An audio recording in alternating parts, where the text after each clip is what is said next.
A paz do Senhor, amados irmãos, quando o Espírito sopra em Éfeso é o assunto da nossa lição de número 7. Sejam todos muito bem-vindos para a nossa pré-aula. Paz do Senhor, pastor Adilson. Pastor Hércules, sejam bem-vindos os nossos professores e alunos da Escola Bíblica Dominical. Não é? Uma bênção está sendo hoje já a lição de número 7, praticamente aí 50% já foi ministrado desse terceiro trimestre de 2026. E estamos entrando hoje, não é, a lição de número 7, quando o Espírito sopra em Éfeso. Será com certeza uma bênção, pois é a palavra de Deus que será ministrada. Muito bem, estamos já no âmbito aqui da terceira viagem missionária do apóstolo Paulo e vamos avançar aqui nos nossos estudos de hoje. Você fique bem atento, tem material de apoio, você consegue fazer download gratuitamente na nossa plataforma de cursos online do CETADB. É só fazer o acesso à plataforma online.cetadb.com.br e ali criar a sua conta, o seu perfil é gratuito, e aí acessando o material da Escola Bíblica Dominical, as aulas, não é, das lições desde setembro de 2025 estão todas disponíveis, inclusive essa, a lição de número 7, para você fazer download do material de apoio, dos slides, caso você queira utilizar na sua aula, se você é um professor, ou se você quer utilizar para os seus estudos, está aí totalmente disponível. Se você tiver dificuldade para criar o perfil na plataforma, pode enviar um WhatsApp para mim, 43 999 608886, e aí eu encaminho para ti um passo a passo de como você vai conseguir criar o perfil para ter acesso a esse material gratuito. Tá joia? Textual da lição, Atos capítulo 19 e o versículo 20, e diz: assim a palavra do Senhor crescia poderosamente e prevalecia. Esse é o textuário da lição, com base em Atos capítulo 19, verso 20. A verdade prática diz que onde o Espírito Santo é derramado, a palavra é confirmada com poder, o pecado também é confrontado e vidas, famílias e ainda cidades são transformadas. Que bênção! Vamos então para a leitura bíblica em classe, Atos capítulo 19, os versículos aqui da leitura bíblica em classe é do versículo 1 até o versículo 12, mas você vai verificar que esta lição vai passar pelo capítulo 19, praticamente todo ele. Então, se você quiser ler o capítulo 19 inteiro, é importante, e para estabelecer o contexto imediato, também leia o capítulo tanto 18, que é o anterior, e ainda o 20, para que você tenha ali uma noção daquilo que estava acontecendo, do que vai ser estudado e aquilo que vai posteriormente suceder, tá joia? A leitura bíblica em classe, então, está aí para você poder acompanhar os versículos de 1 até o versículo 12. A CPAD está sugerindo os hinos de número 24, o hino 340 e ainda o 349 para o devocional, cantando os hinos da nossa harpa cristã. Os objetivos da lição são 3 tópicos. Na lição, em cada um deles, nós vamos fazer esta abordagem. No primeiro, vamos explicar a ação do Espírito Santo no ministério de Paulo. No segundo, vamos analisar o impacto do Evangelho na transformação da cidade, aqui fazendo referência à cidade de Éfeso. E no terceiro tópico, vamos aplicar o ensino da missão da igreja à realidade contemporânea. Então, aí, estes 3 objetivos para cada um dos tópicos da lição. A palavra-chave é soprar, e o pastor Adilson já vai trazer para nós aqui uma definição da palavra-chave. Soprar é a palavra de hoje. O verbo soprar significa principalmente impelir ou exalar ar com a boca. Ele possui tanto usos literais quanto figurados, sendo sinônimos de assoprar, tá certo? Etimologia bíblica da palavra soprar está profundamente conectada à ideia de transmitir o Espírito de Deus, dar vida e avivar. Nas línguas originais da Bíblia, o sopro não era apenas um ato respiratório, mas a manifestação do próprio fôlego divino. Quando o Espírito Santo sopra, que é o assunto de hoje, simboliza nova vida, liberdade e renovação espiritual. A Bíblia associa esse sopro ou vento a momentos em que Deus age de forma soberana, transformando corações, guiando os cristãos por caminhos inesperados e inaugurando uma nova realidade na vida de quem crê. E com relação a esta lição ainda, O derramamento do Espírito Santo e o ensino do Evangelho em Atos 19 transformaram radicalmente Éfeso. A cidade, um grande centro de ocultismo e idolatria, foi sacudida espiritualmente, gerando uma mudança profunda na cultura, na economia local e no comportamento da população. E vamos ver aí, como em todo o livro de Atos, né, a atuação do Espírito Santo realizando a obra missionária através dos seus missionários. Muito bem, no material de apoio nós comentamos também a respeito do Espírito Santo, também a respeito do batismo de João e o batismo no Espírito Santo, para que você possa ter isso bem caracterizado. A respeito de discípulos, está um comentário também a respeito sobre falar em línguas, profetizavam, tudo isso que está contido nesta lição, não é? Reino de Deus, o caminho, que era uma das maneiras como se referia aos crentes daqueles dias, não é? Sobre milagres extraordinários, sobre a palavra do Senhor, lenços e aventais, aqui um assunto bastante interessante que envolve a lição, a respeito dos exorcistas que haviam naqueles dias de Paulo ali em Éfeso, ainda sobre o nome do Senhor Jesus e, por fim, ainda sobre arrependimento e confissão. Isso tudo numa abordagem que está no contexto da nossa lição, aqui a lição de número 7. Amém? Muito bem, introduzindo a lição, você tem aí a sua revista e você pode acompanhar conosco durante a sua terceira viagem missionária, que aqui ela se inicia, não é? Paulo estabeleceu em Éfeso um dos mais relevantes centros do cristianismo primitivo. A capital da província da Ásia, Éfeso era a cidade estratégica no comércio, nos transportes e também na religião, marcada pela idolatria e ainda por práticas ocultistas ligadas ao culto a Ártemis. Nesse cenário espiritualmente desafiador, em Atos capítulo de número 19, nós temos o registro de um poderoso mover de Deus, revelando que o derramamento do Espírito Santo é capaz de confrontar o pecado, restaurar vidas e transformar não só uma pessoa, como cidades inteiras, não é? Então aí você tem a introdução a esta lição e nós já vamos para os comentários aqui de cada um desses tópicos da lição. O primeiro é exatamente esse, o Espírito Santo sobre o ministério de Paulo, e a base aí é Atos capítulo 19, os versículos de 1 a 10. Vamos lá? Muito bem, é o tópico 1 e o subponto 1. Antes de entrarmos no primeiro parágrafo, é bom que o professor localize o aluno no contexto, na história, não é mesmo? Veja bem, antes de entrarmos aqui, Atos 18, 19 diz lá: e eles chegaram a Éfeso, onde Paulo os deixou, e tendo entrado na sinagoga, discutia com os judeus.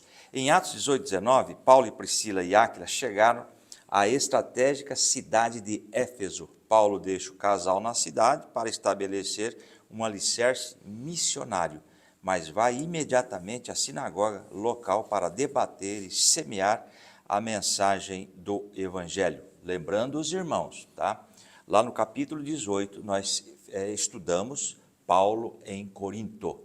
Agora ele está em outra cidade, cidade de Éfeso. Vamos ler aqui a cidade de Éfeso, lá na Ásia Menor, hoje a Turquia, em Atos 19, que é o texto que nós vamos utilizar hoje como base.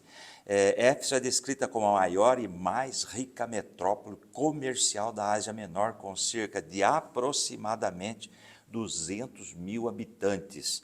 Se você encontrar outro número, não fique preocupado, que isto aqui é aproximadamente 200 mil habitantes. A cidade era o principal centro de culto à deusa Ártemis, que é a deusa Diana, abrigando o seu templo, uma das 7 maravilhas do mundo e um importante polo de feitiçaria e ocultismo. Nós fizemos uma pesquisa também de Corinto a Éfeso, aproximadamente, isto em linha reta, 450 quilômetros, em linha reta pelo mar Egeu, navegando pelo mar Egeu. Então veja bem que era uma distância considerável. Então isso aqui é para localizarmos no contexto. Então, Atos 18, Corinto, Atos 19, Éfeso, tá certo? E olha o que diz o primeiro parágrafo. Ao chegar a Éfeso, Paulo encontra discípulos que haviam recebido apenas o batismo de João, possuindo uma compreensão parcial do Evangelho. Temos o texto aí em Atos 19, verso 1, 2 e 3. E sucedeu que enquanto Apolo estava em Corinto, Paulo, tendo atravessado as regiões mais altas, chegou a Éfeso e achando ali alguns discípulos. Né? Isso nós estamos lendo Atos 19, 1. E o versículo 2 de Atos 19. Perguntou-lhes, recebei vós o Espírito Santo quando crestes? Responderam-lhe eles, não, nem sequer ouvimos que haja o Espírito Santo. E o versículo 3, e tornou-lhes ele, em que foste batizado então? Ou seja, apóstolo Paulo interrogando essas pessoas. E eles disseram, no batismo de João. Tá? Qual é o contexto desse Atos 19, do 1 a 3? Eu trouxe aqui, o apóstolo Paulo chega em Éfeso e inicia a sua terceira viagem missionária. O pastor Herpes já mencionou isso, é bom que entendamos. A partir de agora, adentramos aí na terceira viagem missionária. Ele encontra um grupo de discípulos e pergunta a eles se receberam o Espírito Santo ao crer.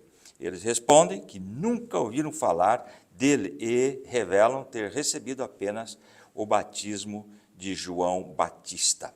Vamos entender melhor isso? O segundo parágrafo diz lá, com clareza pastoral, ele corrige essa lacuna doutrinária, anunciando a plenitude da fé em Cristo.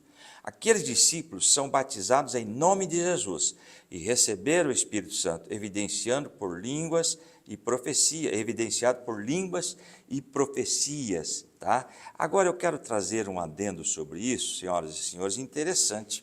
Atos 19, 4 diz lá, mas Paulo respondeu, João administrou o batismo de arrependimento, dizendo ao povo que cresce naquele que após ele havia de vir, isto é, em Jesus. Versículo 5, quando ouviram isso, foram batizados em nome de Jesus, ou foram batizados também em nome de Jesus. Trouxe um adendo aqui, pastor, que passa desapercebido.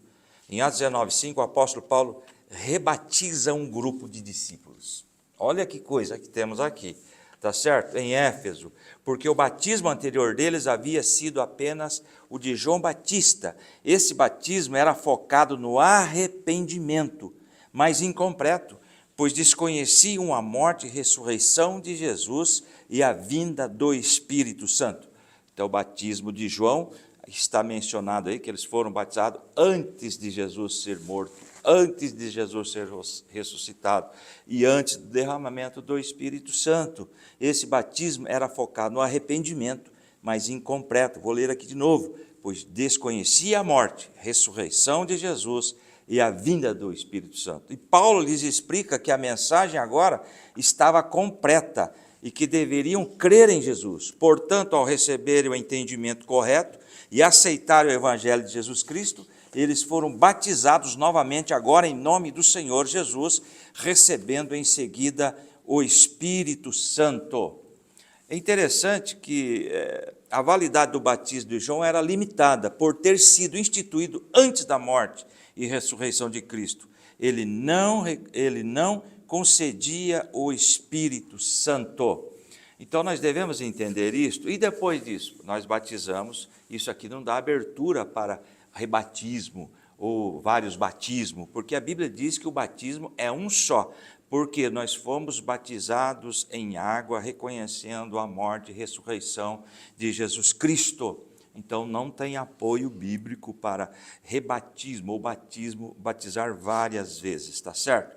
Agora, veja bem, nós temos ainda aí, em Atos 19, 6, havendo-lhes Paulo imposto as mãos, veio sobre eles o Espírito Santo e falavam em línguas e profetizavam. Aqui fica claro, né? A plenitude do Espírito, o falar em línguas estranhas, né? E o versículo 7, eram ao todo uns 12 homens. Nós vamos entender que a partir desses 12 homens aí, o evangelho cresceu, a igreja cresceu, claro, pela atuação direta do Espírito Santo. E o próximo slide ainda encerra sobre a restauração da verdadeira doutrina. Veja bem, depois dessa primeira linha aí, em tempos de confusão espiritual e relativismo religioso. O que é relativismo religioso? O relativismo religioso destrói os fundamentos da fé ao negar a existência de verdades absolutas. No relativismo impera a teologia dos achismos, expressões como eu acho, ou para mim não é bem assim, anulam a natureza imutável das Escrituras, tá certo? O relativismo coloca o indivíduo e não Deus como árbitro ou juiz final do que é certo ou errado. Isto reflete o caos moral descrito no livro de Juízes. Cada um fazia o que lhe parecia mais reto, Juízes 21, 25. Relativizar também é assim. Antes era pecado, hoje não é mais. A Bíblia é a mesma, né? Os ensinamentos são o mesmo, e a Bíblia e seus ensinamentos, sua doutrina, são eternos. Agora, continuando aqui o resto da leitura desse único parágrafo, né? A restauração da sã doutrina continua sendo o fundamento indispensável para o mover genuíno do Espírito. Olha o que está em João 16 e 13. Quando vier, porém, aquele, o Espírito da verdade, ele vos guiará em toda a verdade, porque não falará por si mesmo, mas dirá o que tiver ouvido, e vos anunciará as coisas vindouras. Espírito da verdade. João 16 e 13, o Espírito Santo não opera de forma desarticulada da palavra. Veja bem, pelo contrário, ele ilumina o entendimento para que a igreja guarde e pratique os ensinamentos bíblicos. O perigo do relativismo é um cenário onde cada indivíduo tenta ditar a sua própria verdade. A sã doutrina age como um padrão inabalável, né? E objetivo é proteger a comunidade da fé dos ensinos enganosos. Então, veja bem, ao longo da história da igreja, a necessidade de se ensinar, de se pregar a legítima palavra de Deus. Por isso temos a Bíblia como única regra de fé e de prática. Muito bem, irmãos. Tem bastante assunto no material de apoio que você precisa estudar para poder formar, não é, uma linha de pensamento correta a respeito do assunto. A respeito dos discípulos que o texto se refere, a Bíblia de Estudo Pentecostal aceita duas questões em relação a esses discípulos. Primeira, que podiam ser apenas discípulos de João Batista e que ainda não tinham a informação, né, da morte, ressurreição e exaltação de Jesus. E ainda cristãos que tinham um conhecimento incompleto e que ainda não haviam experimentado o batismo no Espírito Santo. Isso com base nos comentários desses textos de Atos 19, a Bíblia de Estudo Pentecostal nos dá essa condição. O que é importante aqui é que depois que eles ouviram a mensagem completa, correta, não é? Da maneira como as coisas deveriam acontecer e de serem batizados, aí sim a imposição de mãos aconteceu e o Espírito Santo foi derramado sobre as suas vidas. Nós temos aí no material de apoio respostas para algumas perguntas que foram feitas nesse material, né, nesse texto, né? Recebestes vós já o Espírito Santo quando crestes? A esta pergunta, a resposta foi que eles sequer sabiam da existência, não é, do Espírito Santo. Então, nós temos aí um comentário específico a respeito desta questão, o fato deles desconhecerem a existência do Espírito Santo, ainda que o próprio João, que foi discipulador de boa parte desse povo, né? Ele foi com eles que eles tomaram conhecimento da mensagem do Evangelho, mas o próprio João dizia, olha, aquele que vem após mim vos batizará com o Espírito Santo e com fogo. Então, já havia uma sinalização de João Batista a respeito dessa questão. Nós temos a questão do caráter preparatório de João Batista, né? Ele é aquele que prepararia o caminho para Jesus. E aí nós também deixamos um comentário a respeito disso, porque é importante que a gente entenda assim, uma verdade parcial, ela pode se tornar insuficiente quando não pode conduzir uma pessoa, um ouvinte, aquele que está sendo ensinado a respeito da totalidade da revelação bíblica. Por isso Paulo senta com esse povo e explica bem detalhadamente as coisas da maneira como elas devem ser cridas, e de fato eles creram. Tem uma outra situação também que está aí no texto, que é a questão da imposição de mãos. Exatamente. Não é? A imposição de mãos, por si, não é nada. Não é nada no sentido assim, imposição de mãos não impetra poder, não transfere autoridade, não é um fator milagrento ou milagroso ou miraculoso sobre a vida da pessoa que recebe a imposição de mãos. Então nós temos aí no material de apoio também um comentário amplo a respeito desta questão. A imposição de mãos que foi feita pelo apóstolo Paulo evidencia apenas comunhão, a identificação que ele, o apóstolo Paulo, tinha com o Espírito Santo, não é? O fato de estar sujeito à autoridade do Senhor Jesus, a participação dele no âmbito de ser um apóstolo de Jesus Cristo, mas ele deixa muito claro que não é a imposição de mãos em si, mas é a ação do Espírito Santo. Aleluia. Porque em outros momentos não houve imposição de mãos e o Espírito Santo foi derramado. Vou citar um exemplo aqui, o próprio texto base, não é, para essa questão pentecostal, que é Atos capítulo 2, mas todos os derramamentos ali você vai acompanhar pela leitura em Atos dos Apóstolos, não é só em 2 momentos que houve imposição de mãos, e aí o Espírito Santo foi derramado. Então Paulo não produziu o batismo com o Espírito Santo pelo fato de ter imposto as mãos. Quem batizou aqueles discípulos com o Espírito Santo foi Jesus. Então somente isso. O Espírito Santo veio sobre eles, é outra questão que está aí no texto, e a Bíblia de Estudo Pentecostal interpreta a pergunta que Paulo fez nesta perspectiva. Ele considerava os discípulos como crentes, mas ainda não revestidos da plenitude Aleluia. do Espírito Santo que capacita para o serviço. Quando eles foram cheios do Espírito Santo, o texto que está aí no versículo de número 6, diz que eles falavam em línguas e profetizavam. Então aí tem 2 questões importantes que também estão abordadas no material de apoio, sobre falar em línguas e profetizar. Falar em línguas, nós entendemos não só com base nesse texto de Atos 19, como em outros textos de Atos dos Apóstolos, que é uma evidência inicial que denota o batismo com o Espírito Santo. Foi batizado com o Espírito Santo, tem que falar em línguas, porque em todos os outros derramamentos que houveram em Atos dos Apóstolos, aqueles que foram cheios do Espírito Santo falaram em línguas. Então nós, como pentecostais, assembleianos, que subscrevemos a nossa declaração de fé, que é essa que está aqui, nós ensinamos assim porque cremos assim.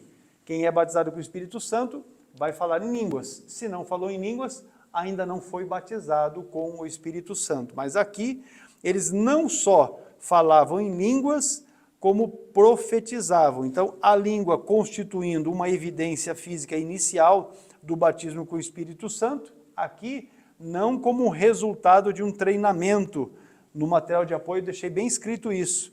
Não são resultado de treinamento humano, nem de repetição de sons ou indução psicológica, mas manifestação concedida pelo Espírito Santo. Isso por quê? Porque a renovação católica carismática imita línguas estranhas, dão curso de como se fala em línguas estranhas, eles ensinam, não é? E as línguas de fato, não é? As línguas que são dadas pelo Espírito Santo não é obtida através de curso, é o próprio Espírito quem faz isso. Então, deixamos isso muito claro aqui. A profecia, por sua vez, não deve ser confundida automaticamente com a predição de futuro ou falar a respeito de coisas futuras. A profecia não tem tão somente ou apenas essa característica, não é? No Novo Testamento, ela envolve edificação, exortação, consolação, enfim, uma proclamação inspirada. Se você pegar para fazer uma reflexão aí, com base na primeira epístola aos Coríntios, capítulo de número 14, e o versículo é o de número 3, você vai chegar exatamente a esta conclusão. Diz o texto assim, ó,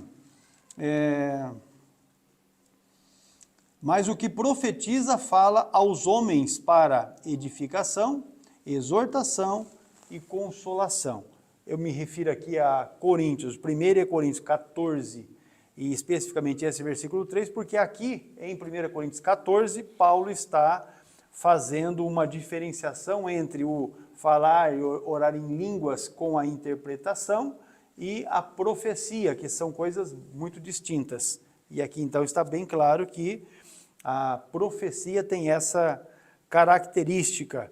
As manifestações, estas que nós estamos vendo aqui de Atos dos Apóstolos, sobretudo têm uma característica missionária. Ninguém é cheio do Espírito Santo para ficar ostentando que foi batizado com o Espírito Santo, mas é para serviço, para servir, para ser mais atuante na obra, e nesse sentido o Espírito Santo capacita a boca do crente. As línguas são dirigidas a Deus, a profecia, esta sim é comunicada sob a inspiração do próprio Espírito Santo, e o grupo, este grupo, que compunha ali aproximadamente 12 irmãos, não é? Que antes desconhecia o cumprimento da promessa, agora se torna um instrumento vocal do Espírito Santo, porque agora, cheios do Espírito Santo, falavam em línguas e também profetizavam. Imagine que coisa gloriosa que estava acontecendo na igreja em Éfeso, que você percebe quando lê o texto. Às vezes as pessoas tomam, assim, numa leitura superficial, imaginam coisa, né? A igreja em Éfeso era de fato uma igreja pequena. E nem era, não estamos nem falando aqui de igreja, um templo, né? Uma construção, um edifício, o ajuntamento de povo, que isso é de fato a igreja, era um grupo pequeno, 6 irmãos, 12 irmãos, né? Cheios do Espírito Santo, fizeram toda a diferença e levaram, conforme o próprio texto de Atos 19, levaram a palavra por toda a Ásia. Então imagina aquilo que Deus pode fazer através de um homem, de uma mulher, de um jovem, um adolescente, uma criança, cheios do Espírito Santo. Não é? Para o Senhor não tem medida. Agora, o subponto 2 aqui fala de um ensino perseverante diante da resistência. E a base aí são os versículos 8 e 9. Então, vamos lá. Durante 3 meses, o apóstolo Paulo ensinou na sinagoga, quando chegou ali, né, em Éfeso, porque ele tinha esse padrão. Chegava no lugar e começava pela sinagoga, nós já estudamos isso em lições anteriores. Ele anunciava o reino de Deus e, com isso, procurava também convencer não só os judeus, mas também os gentios. E o texto diz assim, e entrando na sinagoga, falou ousadamente por espaço de 3 meses, disputando e persuadindo-os acerca do reino de Deus. Aí você já tem uma prévia disso. Paulo estava lá, não estava perdendo tempo. E, como a gente poderia dizer também, nem estava brincando em serviço. Ele estava fazendo a obra de Deus, como que para Deus, e buscando argumentações que, por meio das quais ele, apresentando o reino, convencesse os seus ouvintes a respeito das verdades do Evangelho. Contudo, houve uma resistência. O pessoal não quis dar ouvido ao apóstolo Paulo. E alguns passaram a falar mal do que chamavam de o caminho. Expressão essa que descreve não apenas uma doutrina, mas é um estilo de vida centrado em Cristo. E vamos colocar a realidade disso. O próprio Jesus, em João capítulo 14, versículo 6, que inclusive é um versículo que está na referência da lição, ele se refere exatamente ao fato de Jesus, quando diz que ele é o caminho, a verdade e a vida. Certamente eles se referiram àquele ajuntamento de irmãos ali de caminho, porque Paulo, nas suas argumentações, ele dizia, Jesus é o caminho, Jesus é o caminho, Jesus é o caminho, e eles ficaram com esse negócio de caminho, e vamos colocar assim, em tom de chacota, falar, esse aí é o povo do caminho, porque Jesus é o caminho, não é? E eles não entenderam isso e passaram a rejeitar a mensagem. Diante do endurecimento que houve, Paulo, então, ele se retira, separa os discípulos, ou seja, esses crentes que agora estavam revestidos de poder, mostrando que fidelidade à verdade precisa haver discernimento. Isso está na sua lição. Olha só, quando nós colocamos no material de apoio a respeito dessa questão, ali no material de apoio nós colocamos bem claro para os irmãos o que é disputar e persuadir, no âmbito do versículo de número 8 aí, não é? Ele não opunha o poder espiritual nem a argumentação bíblica, ele dependia do Espírito Santo para apresentar razões, ele explicava as Escrituras e também respondia às objeções. Logo você compreende que a fé cristã não é algo irracional, na verdade é algo racional, você tem que entender. Por isso o escritor aos Hebreus que a gente precisa renovar o nosso entendimento, não é? Essa é uma questão. O Espírito Santo ele ilumina a mente e ainda utiliza a mente para fazer uma exposição coerente da verdade. Agora, esse endurecimento progressivo, você vai observar que houve resistência, houve incredulidade, houve hostilidade e, por último, difamação. A verdade não endurece inevitavelmente o coração de qualquer que seja o ouvinte para quem se fala a palavra de Deus. Mas essa rejeição persistente da verdade pode consolidar esse endurecimento. Falando a respeito do caminho, o cristianismo não é um conjunto de conceitos corretos, não é somente isso, não é? Um aglomerado de conceitos que você tem na Bíblia, que estão aí para estabelecermos o nosso modo de vida, o nosso modus operandi, não é só isso, não é? Mas você vai entender que o cristianismo é de fato uma maneira de você caminhar em submissão ao Senhor. E caminhando em submissão ao Senhor, tenha certeza que tudo vai dar certo, porque Ele tem maior interesse nesse negócio, não é? Ele é interessado nesta questão. Paulo se retirou com os discípulos. Essa retirada demonstrou, então, que ele, o apóstolo Paulo, discernia os espíritos, que é um dos frutos, né? Ou um dos frutos ali do Espírito Santo na vida de um crente, e ele teve isso. Não foi covardia, porque a gente, lendo esse texto de Atos 19, e especificamente o verso 9, que diz assim, ó, mas como alguns deles se endurecessem e não obedecessem, falando mal do caminho perante a multidão, retirou-se deles e separou os discípulos, disputando todos os dias na escola de um certo tirano. Isso já é uma outra questão, a escola de tirano, mas ele teve esse discernimento e separou o povo. Aí também essa separação não quer dizer elitismo, porque às vezes você como crente tem que se separar de certos tipos de pessoas, não é? A recomendação, em alguns casos, é que, dependendo da situação com os quais você não deve nem sentar à mesa, nem comer junto com eles, porque o fato de você sentar à mesa com alguém denota um relacionamento mais íntimo. Comunhão. Não é? Você não senta para comer na mesa de qualquer pessoa, senta para comer na mesa de pessoas com quem você tem comunhão, você tem ali uma certa liberdade.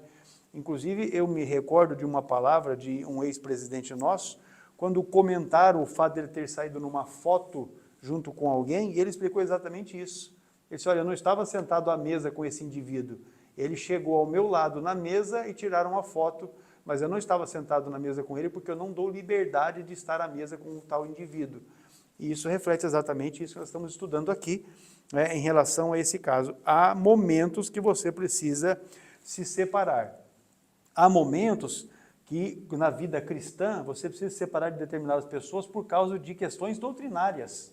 Ah, mas eu vou andar junto, e eu vou citar aqui bem claramente, eu vou andar junto com um irmão que eu conheço, que é um amigo meu, que é adventista. Tome cuidado, porque a doutrina adventista é muito distante da nossa, eles nem sequer aceitam a gente como irmãos, porque os ensinos que eles exalam nos seus materiais, nos seus escritos, dizem respeito a isso, não reconhecem as outras igrejas como irmãos. Então, tome cuidado, porque há questões, não é? E há pessoas que têm uma doutrina completamente distante da nossa, e em relação a esta questão, a gente precisa manter um distanciamento por causa da proteção doutrinária. Foi o que Paulo fez com os discípulos ali.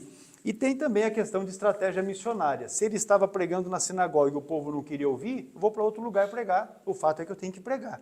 Essa é a concepção de Paulo e deveria ser a de qualquer crente também na atualidade. Bom, aqui não aceitam eu falar a respeito de Deus, então eu vou para outro lugar. E ele foi para essa escola, esse lugar que ele conseguiu ali, a escola de Tirano, que nós vamos estudar já no tópico seguinte. Então, há momentos em que a igreja deve dialogar, sim. Agora, há outros momentos que é preciso estabelecer limites para preservar a comunidade e continuar ensinando. Para encerrar esse comentário, o Espírito Santo não conduz a igreja a comprometer a sua identidade para conservar acesso a determinados ambientes, de forma alguma. Se um ambiente é prejudicial para a vida cristã, pode ter certeza que o Espírito Santo não vai te impulsionar para esse ambiente, de forma alguma. Ele vai criar em você o sentimento de retração, de sair para outra parte, porque o Espírito Santo também não é nada bobo, não é? Em uma sociedade marcada pela intolerância, isso está na sua lição, a fé cristã, o texto ensina que o Espírito Santo conduz a igreja a novos espaços, sem comprometer a sua identidade. Vamos lá então? Subponto 3, pastor Adalvilson. Tópico 1 e o subponto 3, olha o título aí, formação sólida que transforma uma região inteira, versículo 9 ao 10 de Atos 19. Veja bem, a escola de Tirano, está aí no nosso slide, esse primeiro parágrafo. Paulo passa a ensinar diariamente, investindo tempo, disciplina e profundidade na formação espiritual dos discípulos. Temos duas referências aí, Atos 19, 9 e o Atos 19, 10. Olha o que diz o Atos 19, 9, com um comentário que eu vou fazer. Atos 19, 9. Mas como alguns deles se endurecessem e não obedecessem, falando mal do caminho diante da multidão, apartou-se deles e separou os discípulos, discutindo diariamente na escola de Tirano. Quero fazer uma observação, escola de Tirano. A princípio a pessoa vê esse negócio aí, é tirania, mas Tirano aqui não é um ditador, tá? Mas o nome de um professor ou filósofo grego em Éfeso, ele era dono de uma escola ou auditório. Esse espaço, possivelmente alugado ou cedido, funcionou como seminário diário por cerca de 2 anos, permitindo que tanto judeus quanto gentios ouvissem o evangelho livremente. Esse movimento marcou a independência definitiva do cristianismo em relação ao judaísmo tradicional naquela região. Então está explicado aí essa questão da escola de Tirano. E Atos 19, 10 diz assim: durou isto por 2 anos, de maneira que todos os que habitavam na Ásia, tanto judeus como grego, ouviram a palavra do Senhor. Veja bem um comentário sobre esse versículo 10. Pessoas de toda a província da Ásia, tanto judeus quanto gregos, ouviram a palavra do Senhor. Cidades vizinhas ouviram o evangelho através de viajantes e convertidos que frequentavam as aulas, ou seja, aprendiam, saíam, e esses que saíam também iam anunciando o evangelho. O período de ensino contínuo e diário permitiu uma base teológica sólida que mais tarde resultou na profunda carta aos Efésios. Quando eu leio esses 2 textos, marque aí Atos 19 e o verso 9 e o verso 10, eu fico pensando, pastor Hércules e senhores professores e alunos, como que a igreja, a congregação cristã explica isto?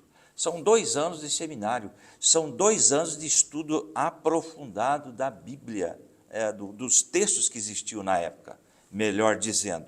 Então se aprofundavam, falavam de Jesus, enfim. O que fazer? O que fazem com essas páginas? Simplesmente não leem, não compreendem e dizem não precisa estudar. Então está errado o caminho que eles estão tendo aí.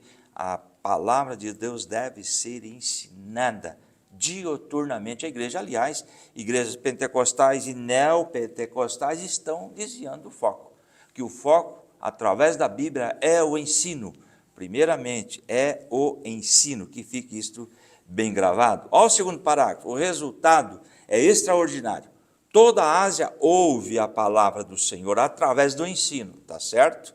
E veja bem, o terceiro parágrafo diz lá: o ensino consistente prepara o terreno para milagres, libertação e transformação social. Eu marquei aqui o conhecimento da palavra, não está aí, eu trouxe um adendo, alinha a nossa vontade com a de Deus e gera expectativa e a fé necessárias para o sobrenatural. Portanto, estudar, meditar não esfria crente nenhum, tá certo? Aí prepara o campo para o sobrenatural. Milagres, antes de tudo, revelam o reino de Deus. O ensino da verdade expõe e quebra cadeias espirituais e emocionais, conduzindo o indivíduo à verdadeira liberdade, conforme lá em João 8,36, e conhecereis a verdade vos libertará. Olha o último parágrafo desse slide, não é? Assim também hoje, uma aplicação para hoje, cidades e nações são impactadas quando a igreja alia a palavra e o Espírito, e também perseverança. Temos aí a palavra, vamos discriminar aqui. Tem aí a primeira, palavra, o ensino sólido e diário, ele fundamenta a fé, desmistifica os enganos da sociedade, fornecendo a verdade de Deus para transformar mentalidades. Tem outra palavrinha aí nesse último parágrafo, Espírito, o mover sobrenatural. É o Espírito Santo que convence o homem, opera milagres e dá autoridade aos crentes para enfrentar as forças espirituais dominantes no mundo. Outra palavrinha aí, perseverança, a última palavrinha, ou seja, constância, manter-se firme na missão e no ensino, sem retroceder ou negociar princípios, mesmo diante de oposições e perseguições. Então veja bem, queridos, que começou, interessante a sequência aí, palavra, ensino, ok? Então veja bem a necessidade que estamos tendo aí nesses últimos dias. Ainda sobre essa formação sólida, o próximo slide ainda continua.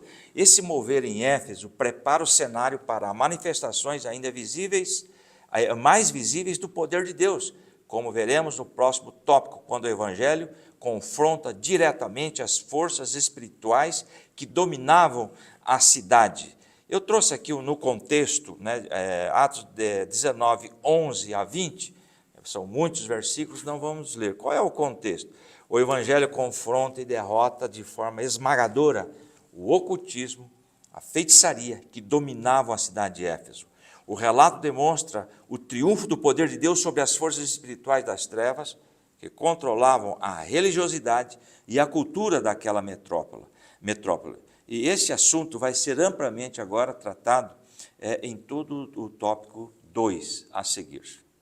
Muito bem, irmãos. Deixa eu só acrescentar uma informação a respeito da escola de Tirano. O texto diz que ele disputava todos os dias, não é? Todos os dias. Quando nós vemos essa questão ali, o advérbio que está aí, falando que ele disputava todos os dias, esse advérbio indica regularidade, disciplina e perseverança. Então, durante 2 anos, todos os dias, de fato, Paulo estava ali ensinando. Qual o horário que ele ensinava? Não está na Bíblia essa informação, mas há registros extra-bíblicos de que ele utilizava as horas do dia mais quente, que era quando as atividades se encerravam. Então, algumas regiões do país, a gente sabe disso, quando chega ali o horário de 11 horas até 2, 3 horas da tarde, até o comércio fecha, por causa exatamente do calor. E a gente tem relatos extra-bíblicos de que por volta de 11 horas da manhã até as 16 horas, Paulo ensinava. Vamos colocar então de 11 para 16, são 5 horas de ensino, todos os dias. Durante 2 anos, ele investiu formando obreiros. E em 2 anos, ele formou obreiros. Tanto é que, quando ele, mais para frente na história, na narrativa do texto de Atos dos Apóstolos, quando ele vai passar em Éfeso, ele pede que se reúnam os presbíteros. Então você observa que ele formou uma comunidade com solidez. Exato. Porque ele fez o quê? Ensinou Bíblia. Aleluia. Né? Ensinou Bíblia e deixou obreiros capacitados. Eu fico assim, de cara, estupefato. A gente entra em contato com alguns pastores a respeito da obra de Deus, a respeito do curso de teologia. Aí o indivíduo fala, mas eu não tenho professor. Amém. Depois de anos, você entra em contato, aí ele fala, não consigo professor. E depois de tempo, eu vou falar assim, porque nós temos 16 anos de setagem. Eu ouço alguns pastores, e eu não vou dizer das regiões, com a mesma conversa a vida inteira. Isso quer dizer que este tal nunca se preocupou em formar obreiros, em pegar ali um moço, um jovem, sentar com ele com paciência e ensinar Bíblia, porque se você ensinar, você forma pessoas para qualquer coisa. A pessoa desinformada de qualquer área, se ele pegar para estudar a respeito daquele assunto, ele vai ficar bom no tema, porque é estudando, não é? Você pode pegar qualquer profissão, o indivíduo não nasce fazendo, ele estuda, não é? Tem pessoas que têm já um dom, um talento natural, que certamente vai fazer com que seja mais fácil, mas quem não tem, se estudar, se buscar o conhecimento e se for atrás, vai se qualificar tal, para ser. E aqui eu estou falando em respeito de professor, mas estou falando no contexto da lição. Veja que Paulo formou obreiros, e a gente também não tem aqui como fazer uma afirmação assim, categórica a respeito disso, mas certamente esses discípulos que foram formados ali por Paulo, porque o texto diz, no versículo 10, eu vou ler aqui novamente, ó, e durou isso por espaço de 2 anos, de tal maneira que todos os que habitavam na Ásia ouviram a palavra do Senhor Jesus, tanto judeus como gregos. Isso não quer dizer, irmãos, que cada um dos habitantes da Ásia, e aqui não é a Ásia o continente, a Ásia, a região ali onde hoje é a Turquia, que diz respeito a uma província romana. Não quer dizer que cada habitante ouviu a pregação de Paulo, mas Paulo formou obreiros que multiplicaram essa palavra. Então, é muito fácil de entender que as igrejas, por exemplo, de Colossos, de Laodiceia e de Hierápolis, ou foram fundadas por esses tais, ou foram fortalecidas por esses tais que, ali de Paulo, receberam instrução. Então, isso fica muito fácil. As igrejas da Ásia, que são mencionadas, aquelas 7 igrejas mencionadas em Apocalipse 2, 3, em Apocalipse, também estão dentro desse mesmo contexto da Ásia. Você entendeu? Então, certamente, alguns destes que foram ensinados por Paulo desta maneira, tão assídua, que isso, meu irmão, eu vou dizer para você, é mais do que uma faculdade. Sim. 5 horas de ensino todos os dias, todos os dias, todos os dias, porque o texto bíblico na tradução original não dá margem para dizer assim, o dia que ele estava mais ou menos assim, ele não foi. Não, todos os dias ele tinha um projeto, ele tinha um propósito, e o diferencial de líderes é exatamente isso. Você percebe que a igreja do indivíduo não cresce, não vai para frente, porque ele acorda tarde, não tem vida devocional, não tem vida de oração, não estuda a Bíblia, e quando chega diante do seu auditório, dos crentes, dá até dó dos crentes, que sair da sua casa para ir na igreja para ouvir um tal desse, que não estuda, que não ora, que não está nem aí, que a vida dele é só procurar saber se tem uma igreja melhor para ele pastorear, porque ele precisa mudar de igreja. Mas ele precisa mudar de igreja porque ali onde ele está, ele não dá conta de fazer um trabalho de forma que os obreiros tenham um desejo, não é, por servir, por estar na igreja. Éfeso se tornou um centro de treinamento e de envio. Paulo, ele concentrou-se em formar discípulos, quais, por sua vez, espalharam a palavra. Então, olhando para o âmbito do texto de Atos 19, os versículos aí, especialmente os primeiros, não é? Nós temos assim, ó, a doutrina que era incompleta, ele corrigiu. Cristo foi anunciado plenamente. Os discípulos receberam o batismo com o Espírito Santo. Perceba a progressão das coisas. Línguas e profecias evidenciaram a capacitação que esse povo havia recebido. A palavra foi pregada com ousadia. A resistência foi enfrentada com discernimento. Os novos espaços foram ocupados. Os discípulos são chamados ou formados diariamente. E, por fim, toda uma região é alcançada. Então, meu irmão, não acontece do nada. Não acontece do nada. Se você é um obreiro, se você é um líder, se você lidera uma igreja, é pastor de uma igreja, de uma comunidade, de um bairro, de uma congregação, coloque isso na sua cabeça. Se você deseja crescimento, se você almeja crescimento para o trabalho que você lidera, pode ser até um departamento, não vai surgir do nada e nem vai cair do céu. É fruto de trabalho árduo. E foi assim, e é este o exemplo que nós temos em Paulo aqui em Atos capítulo 19, e especialmente na igreja que nasceu em Éfeso. Então, a plenitude espiritual não dispensa a doutrina. Essa é uma regra. Doutrina aqui, nós estamos falando de ensino. Aleluia. Não estou falando de uso e costume, que isso é uma outra coisa que não diz respeito aqui. Não é? O aprofundamento do compromisso com ela, isso sim será um diferencial. Então, a sã doutrina, por sua vez, não deve produzir frieza, mas fé, poder, santidade e missão. Isso derruba por terra a ideia de alguns, que ainda existe no Brasil, existe pastores de igrejas que dizem, a teologia mata. Não, o que mata um crente é o pecado.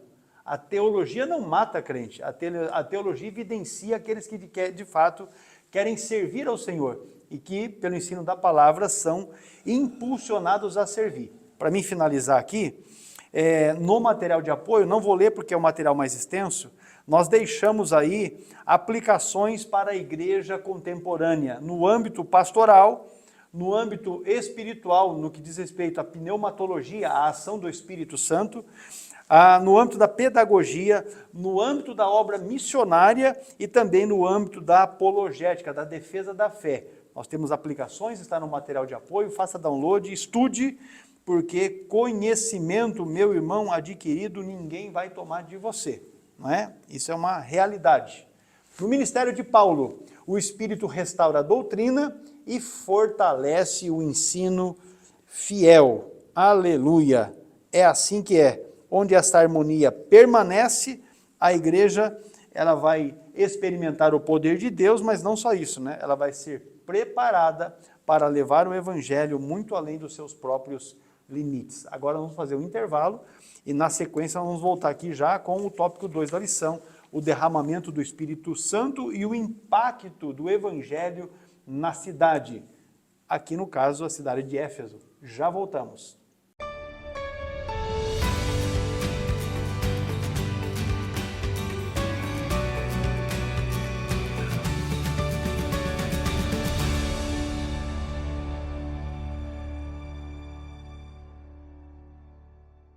Acabei de receber uma notificação de infração, multa porque não obedeceu à lei. E assim, meus irmãos, é você que também não estuda a palavra de Deus. Você acaba errando, pecando por não conhecer a palavra. Então, o que você está esperando para vir se matricular, para ser aluno do CETADB e com isso conhecer a palavra de Deus e viver uma vida debaixo da bênção do Senhor? Vem conosco para juntos aprendermos a palavra de Deus. Agora, a respeito da multa, quem fez a infração vai pagar o preço.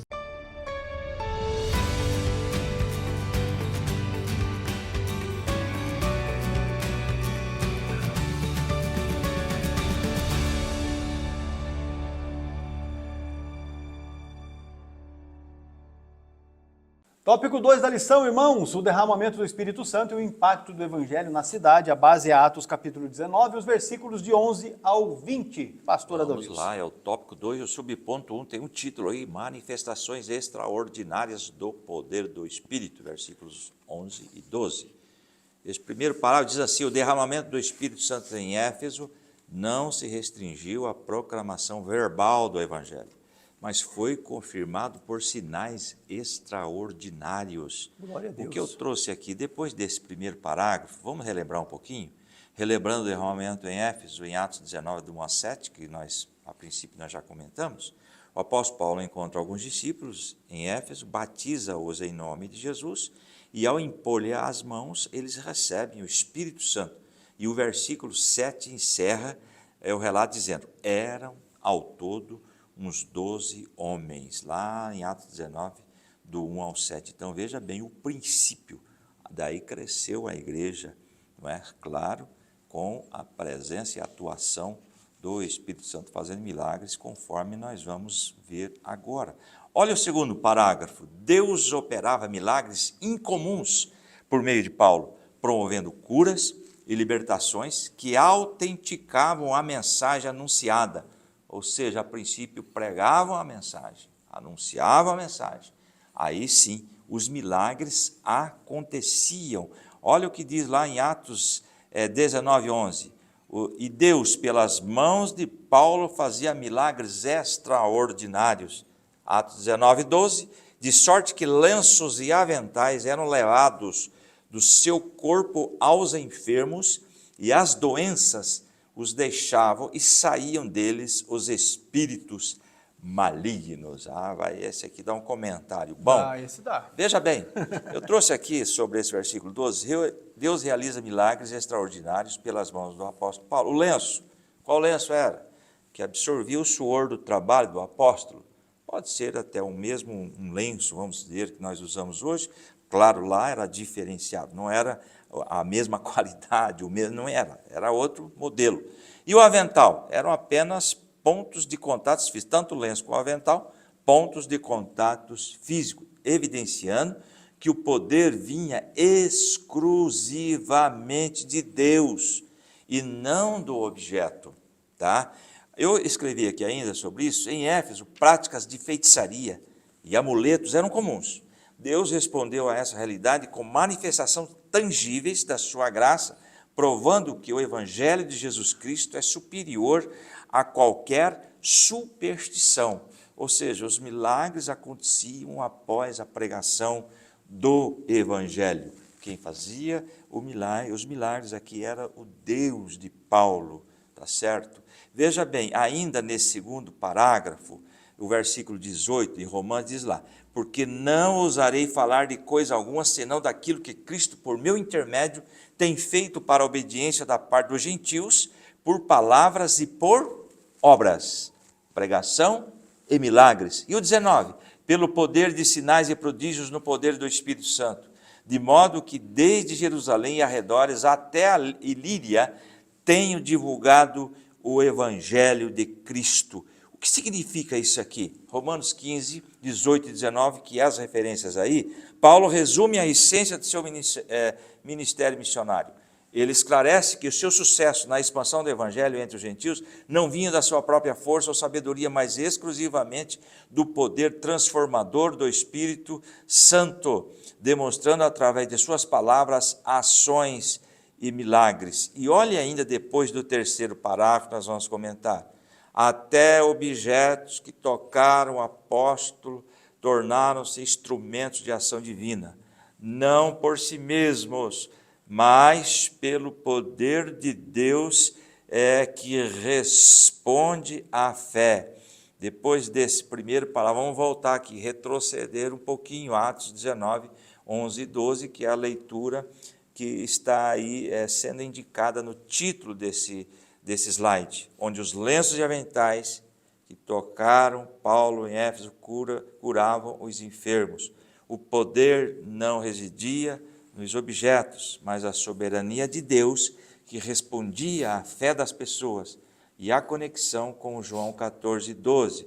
Em verdade vos digo que aquele que crê em mim, esse fará as obras que eu faço e fará maiores do que estas, porque eu vou para o meu Pai. Este versículo 12 que acabamos de ler indica que as obras, milagres, continuam na igreja através do poder do Espírito Santo. Agora, uma colocação que eu quero fazer, isso aqui foi um fato isolado que aconteceu neste tempo, neste contexto. Isto aqui não é uma doutrina a ser repetida hoje, como alguns charlatões querem o fazer. Isso foi um fato na época. Para se tornar uma doutrina, assuntos como esse devem aparecer em mais textos bíblicos, confirmando o que não é o caso de lenços e aventais. E hoje querem sim levar vantagem financeira sobre o povo que não tem conhecimento bíblico. Vende aí lenços, enfim, são os absurdos que estão ocorrendo aí com as igrejas neopentecostais que nós combatemos terminantemente através do ensino legítimo da palavra do Senhor. E veja bem, o último parágrafo diz assim: assim, o Espírito revela seu poder para transformar realidades marcadas pela dor e o sofrimento. Muito bem, meus irmãos, vamos lá. O comentário histórico-cultural da Bíblia no Novo Testamento, escrito por Craig Kenner, diz que, embora alguns efésios talvez interpretassem Paulo segundo categorias mágicas, Lucas rejeita claramente a magia do episódio subsequente. Deus utilizou aqueles acontecimentos para chamar a atenção à mensagem apostólica, mas não autorizou a manipulação sobrenatural. Já o comentário da Bíblia de Estudo Pentecostal esclarece que os objetivos ou os objetos não possuíam qualidade mágica nem poder espiritual em si mesmos. Também adverte que ministros que comercializam lenços de cura, buscando dinheiro ou reconhecimento, não agem segundo o espírito do ministério de Paulo. Muito bem. Lenços e aventais aqui tem a ver com objetos pessoais, né? O lenço, Exato. conforme o pastor já declarou, para limpar ali o seu rosto, talvez, e os aventais, porque Paulo era um trabalhador que usava avental para trabalhar, e aí os aventais eram que estavam ali. Quando se levavam, não é, o que está descrito, quando se levavam esses utensílios aqui, as pessoas eram curadas. Aí qual é a situação de hoje? Hoje o indivíduo vai para a televisão e vende a vassoura ungida, para você comprar uma vassoura e pagar R$1.000, levar ela para sua casa, para você poder varrer os demônios que estão na sua casa. Isso é completa falta de discernimento, porque o demônio, você ora em nome de Jesus e ele vai embora. Você não precisa nem vassoura. Discernimento e caráter. Se a casa né? está tendo tanta sujeira assim, então é só uma questão de limpeza mesmo, não é? Não tem necessidade de comprar uma vassoura de R$1.000 para poder limpar a casa. Agora, se a questão é espiritual, não é com uma vassoura que você vai pagar os 2 olhos da cara, que você vai tirar demônio da sua casa. Se você está vivendo uma vida completamente desregrada, fora da direção de Deus, consentindo com o pecado, validando o pecado na sua vida, tenha certeza que os demônios estão bem próximos de ti, se não estiverem em ti, não é? Então essa é uma situação. E aqui não me refiro aos irmãos que estão nos assistindo, mas uma questão coloquial. Se a pessoa está atrás de comprar uma vassoura ungida para levar para casa, para varrer demônio, ungida. aí é porque alguma coisa está errada na vida dela, não é? Aí ela precisa se corrigir, porque senão o negócio vai ficar complicado. Aí a turma vai também, o pastor está citando aqui rosa, mas tem os travesseiros ungidos para as pessoas que não dormem, porque o camarada faz tanta traquinagem, tanta coisa mal feita, tanta coisa ruim, prejuízo para tanta gente, que chega à noite e ele não dá conta de dormir, por causa dos problemas que ele junta sobre si e tal. E isso eu estou dizendo porque eu conheço a causa, tá? De conhecimento de causa. Aí o indivíduo prefere comprar um travesseiro e pagar muito dinheiro, e é fácil, meu irmão, pega o seu celular, dá um Google aí, a respeito disso que eu estou dizendo aqui, você vai achar quem são as pessoas que fazem isso. E aí os camaradas pegam e compram um travesseiro ungido, ele vai levar para casa, e aí ele vai colocar a cabeça dele naquele travesseiro ungido e vai ter um sono do justo. Mas a Bíblia não ensina assim também, não é? A Bíblia não ensina assim também. O sono do justo é para aquele que é servo de Deus, que anda conforme a palavra do Senhor. Esse sim, quando deitam, tem o sono do justo, não é? Então vamos lá. Então esse aspecto que a gente precisava destacar aqui, para que os irmãos de repente não errem na compreensão desta verdade que está descrita aqui nesse ponto, não é? Manifestações extraordinárias do poder de Deus. Agora, o tópico 2, subponto 2, fala do confronto espiritual e a ruptura com o ocultismo, porque o que tinha em Éfeso era exatamente isso, não é? O povo, na verdade, era escravizado, com medo de alguma forma, serem subjugados no âmbito da vida espiritual, eles viviam escravizados por esse tipo de gente. É mais ou menos hoje o indivíduo que tem medo de praga, medo de mal olhado. Crente, viu? Tem crente com medo de praga, de mal olhado. Quando a palavra de Deus diz que aquele que é de Deus, praga alguma virá sobre a sua tenda. Mas é claro que aqueles que são de Deus. Porque tem uns crentes que são muito meia boca, e daí não dá, né, irmão? Aí a coisa não fecha. A proteção de Deus é para aqueles que são dele, que andam com ele, que estão pagando um preço de vida de santidade para, de fato, poder fazer esse atrelamento. Mas o texto fala de exorcistas judeus ambulantes. Interessante de estar junto, exorcistas judeus. Veja como já há uma discrepância logo aí. Não é? O derramamento do Espírito Santo, ele expôs a diferença entre fé autêntica e religiosidade vazia. E esses exorcistas judeus aqui, são estes aí, filhos de Seva, que tentaram usar o nome de Jesus sem nenhum tipo de relacionamento com ele, e estes foram envergonhados, demonstrando que a autoridade espiritual não se imita, mas procede da comunhão com Jesus Cristo. Olha só, esses indivíduos estavam expulsando demônios, diz o texto de 19:13 de Atos.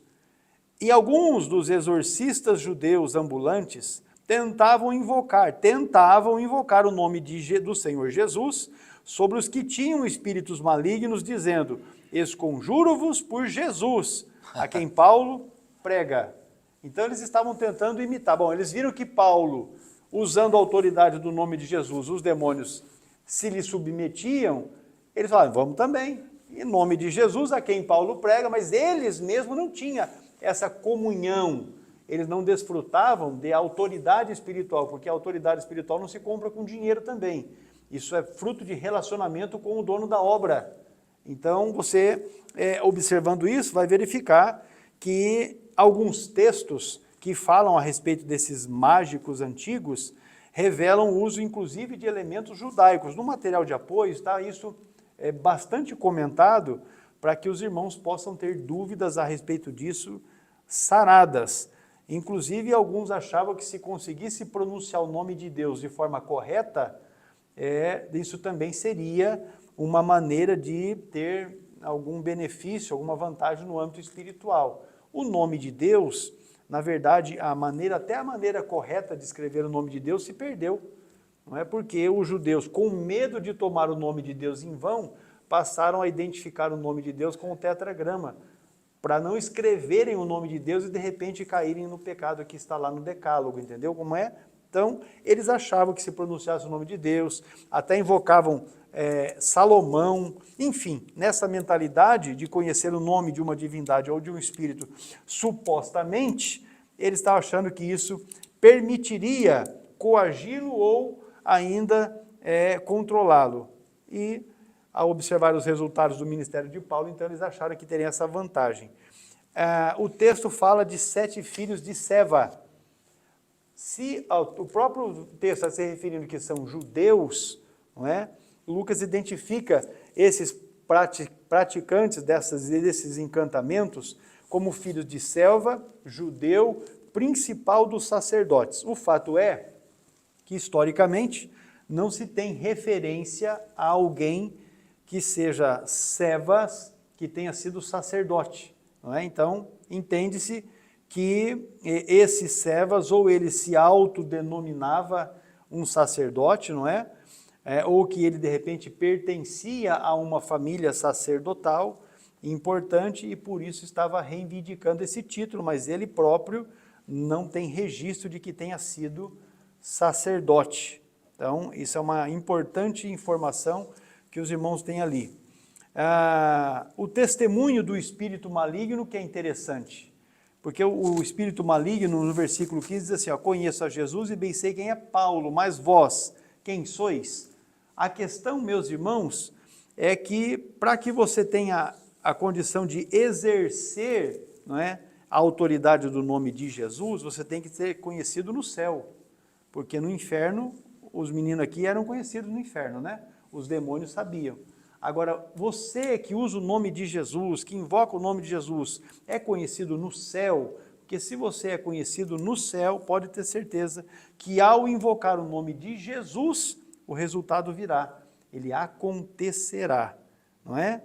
O Espírito reconhece a autoridade de Jesus, superior a tudo, também reconhece a autoridade de Paulo, porque ele diz que sabe quem é Paulo, e que Paulo atua como um servo de Jesus, mas não conhece a autoridade daqueles que estavam imitando. Ou seja, os demônios, eles conhecem a respeito de Jesus, mas este conhecimento que eles têm não diz respeito a uma fé salvadora. Conhece Jesus por tão somente conhecer Jesus como o Filho de Deus, o Criador de todas as coisas. E aqui, meus irmãos, diz que eles foram derrotados, não é? Derrotados.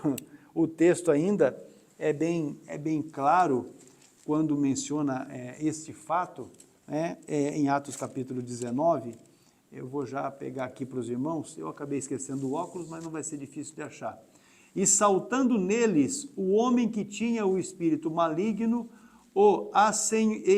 assenhoreando-se de 2, pôde mais do que eles, de tal maneira que, nus e feridos, fugiram daquela casa.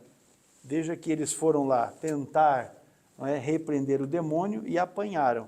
Eu já ouvi, eu nunca participei de algo assim, mas eu já ouvi relatos não é, de obreiros que foram expulsar demônio e apanharam feio. Não é? Um que inclusive foi de gravata, que já vai aqui uma recomendação, não é, quando for lidar com o demônio, não vá de gravata. O demônio catou na gravata e apertou ele assim, que ele quase morreu. Então tome cuidado, né? Essa é uma dica. Às vezes não tem a autoridade, não tem a unção que é preciso para mandar o demônio ficar na dele, e aí o camarada foi de gravata e quase morreu. Então tome cuidado, quando for mexer com o demônio, vá sem gravata, só para facilitar a sua vida. Mas esses aqui não tinham autoridade e apanharam, e eu já ouvi, meu sogro mesmo contou relatos assim, que aconteceu numa das cidades onde, na primeira cidade onde ele trabalhou, na cidade aqui do Paraná, por nome Cascavel.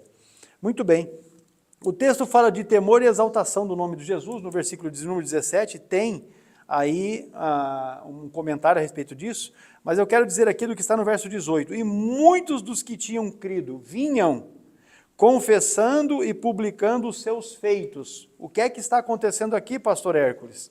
Os irmãos que já eram crentes, porque já tinham crido, já eram crentes, mas estavam envolvidos nessa magia, nesses encantamentos, nessas superstições, nessas mandingas, não é? Coisa que crente também hoje é envolvido, viu? Pode ter certeza que nós temos crentes horóscopo. Hoje. É isso aí, a turma é envolvida com esse negócio. Pode ter certeza que é assim. Faz lá umas coisas diferentes e tal. Tem uns crentes que mexem com isso. Esse povo, quando viu o acontecido, diz o texto, eles tinham crido já. Aí eles vinham, confessavam e publicavam os seus feitos. Ou seja, diante do apóstolo, eles, olha, eu sou um crente meia boca, não é? Mas estou me envolvido com esse negócio e eu quero me libertar disso. É isso que estava acontecendo ali em Atos 19, versículo de número 18. A expressão os que tinham crido sugere que algumas pessoas já professavam a fé, mas ainda mantinham vínculos com as práticas ocultistas.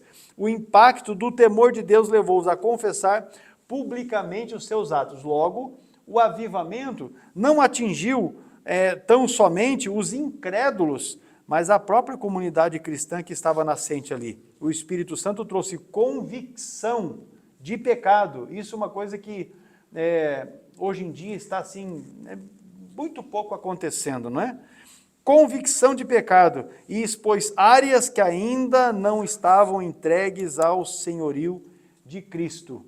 No material de apoio está escrito assim, o verbo confessar comunica reconhecimento aberto e publicar os seus feitos significa declarar as práticas realizadas não para glorificar o pecado, mas para romper com ele. Tem muitos crentes precisando romper com as trevas. Olha só Atos 19 e versículo 19. Também muitos dos que seguiam aqueles artes mágicas trouxeram os seus livros e os queimaram na presença de todos, e feita a conta do seu preço, acharam que montava a 50.000 peças de prata. Queimaram livros de encantamento.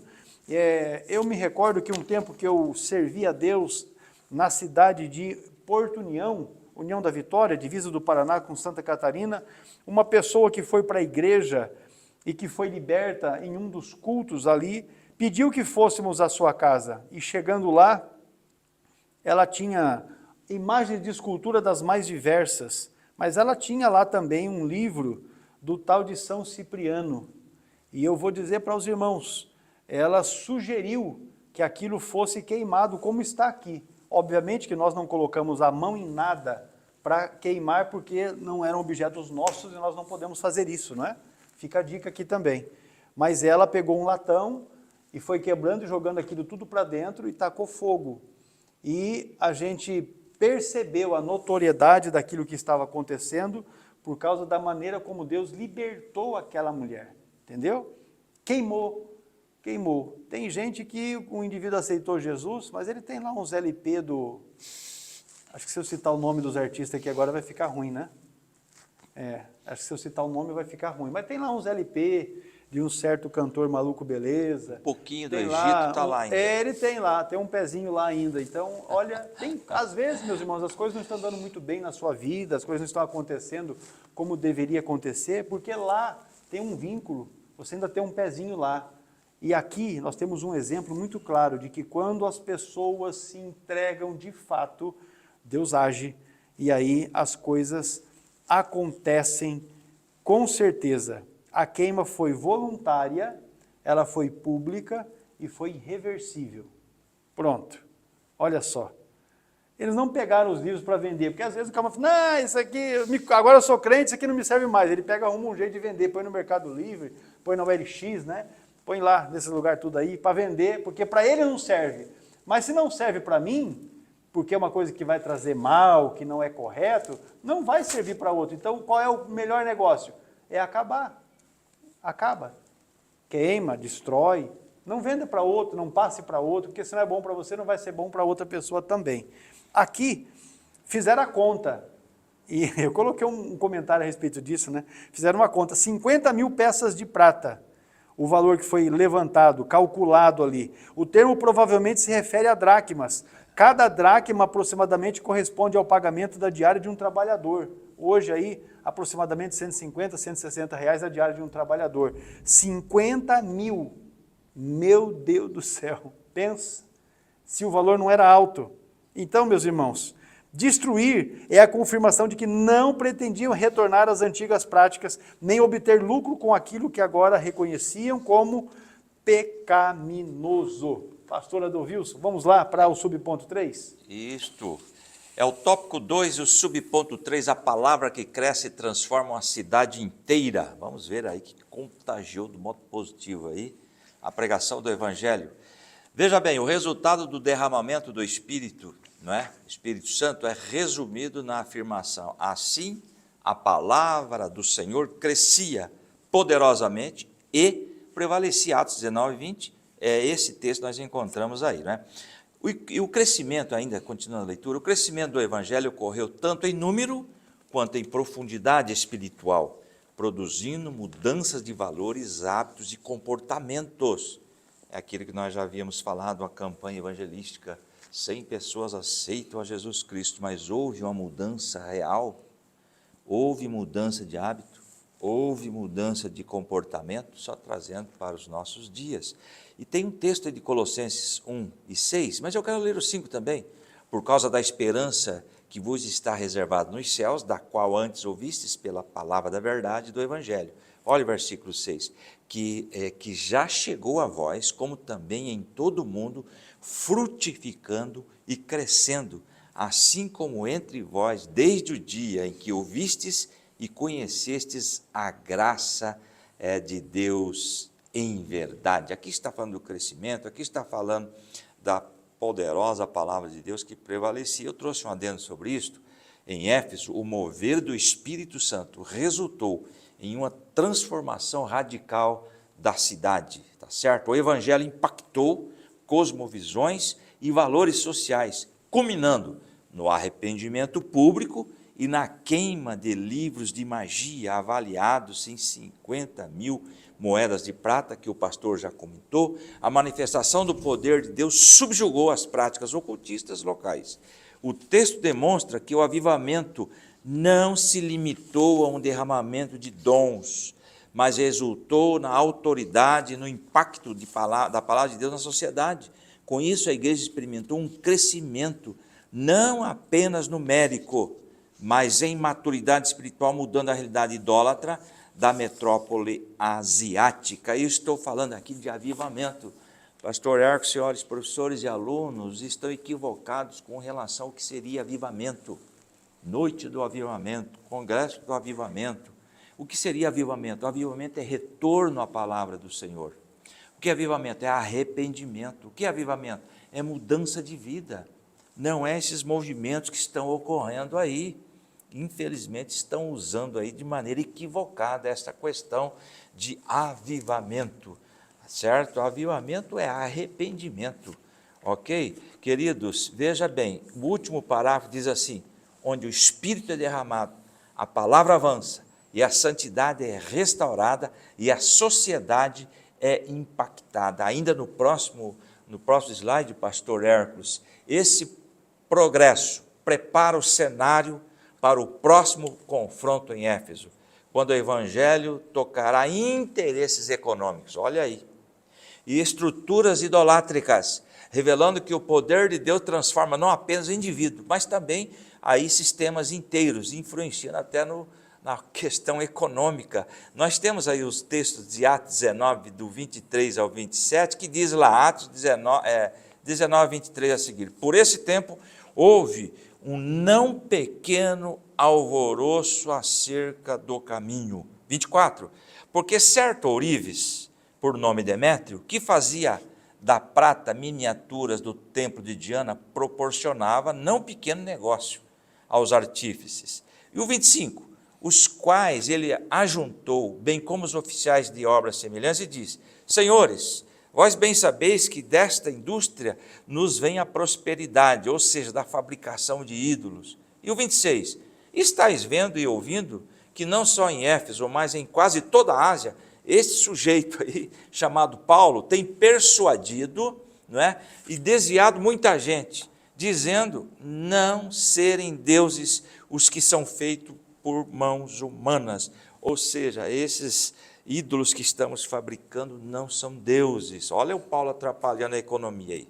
E o 27 diz assim: e não somente há perigo de que esta nossa provisão caia em descrédito, mas também que o templo da grande deusa Diana seja estimado em nada, vindo mesmo a ser destituída de sua majestade aquela a quem toda a Ásia e o mundo adoram. Explicação sobre isto: ourives de Éfeso eram artesãos que fabricavam miniaturas de prata do templo e imagens da deusa grega Artemis, que é a mesma Diana. Eles ganhavam com isso. Esses souvenirs e objetos de culto eram muito lucrativos e vendidos aos milhares de peregrinos que visitavam a cidade. Me veio à mente aqueles peregrinação que conhecem em algumas regiões aí do Brasil, devem lá, e lá tem vendas e vendas de ídolos, enfim. Agora, um adendo: Atos 19, 23 e 27 aqui narra o conflito entre o evangelho e o paganismo em Éfeso. Liderado pelo ourives Demétrio, os artesãos locais se revoltam. Eles lucravam fabricando imagens de Deus Artemis e viram seus negócios ameaçados pelo crescimento do cristianismo, ou os do caminho, que rejeitava a idolatria. Aqui nós vemos o conflito entre a fé e os interesses materiais, versículo 23 e 25. Lucas relata em um não pequeno alvoroço. A pregação de Paulo estava esvaziando os templos, olha o prejuízo, e consequentemente afetando a economia local. Demétrio reuniu os artífices, não por zelo religioso genuíno, mas por ganância. O amor ao dinheiro muitas vezes mascara a resistência à verdade do evangelho. E o versículo 26, Demétrio reconhece o impacto do ministério de Paulo. O apóstolo ensinava que deuses feitos por mãos humanas não eram deuses. Esta proclamação expôs a falsidade do paganismo, provando que quando a verdadeira palavra de Deus é anunciada, ídolos perdem o seu poder e prestígio. E o versículo 27, o último, o ourives apela tanto para a economia quanto para o orgulho cívico. Ele temia que o templo da deusa Artemis, uma das 7 maravilhas do mundo da época, fosse desvalorizado e que a deusa perdesse a sua majestade. A oposição ao evangelho frequentemente surge quando ele confronta e desestabiliza sistemas de poder e lucro e crenças estabelecidas.